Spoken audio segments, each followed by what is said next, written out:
Guys, you've got to remember this.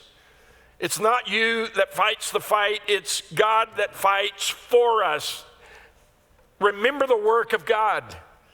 Remember the faithfulness of God. Remember, he says, the work of God in verse 3, that God brought us into the land in verse 4, that God is faithful in verse 5. So the focus is on God's faithfulness, God's goodness, God's strength. God is the one that never fails. Ultimately, this is what he's saying. Victory absolutely requires that you look at God and not at your enemy. Every day we've got to remind ourselves of this reality, because every day, even as I invite you down and pray for you, every day we're overwhelmed with problems and challenges and difficulties, and those challenges and those difficulties in life can so consume us that that's all we see.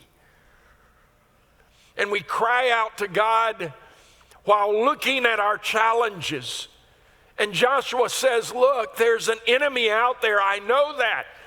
And there's a fortified city, the city is stronger than you. The problems you confront are bigger than you. You cannot overcome them in your power and strength. There's not enough wisdom that you have collected through the years to enable you to successfully navigate the challenges of your life. So it is imperative that you remember that your focus is to be on God, not on the problem. And so we come and say, God, here's Jericho before us. We're going to walk around it 7 times, and I am up close and personal, and I see that it is impossible. And God brings us to the impossibility of the task so that he can remind us that it's not you that's going to do this, it's me.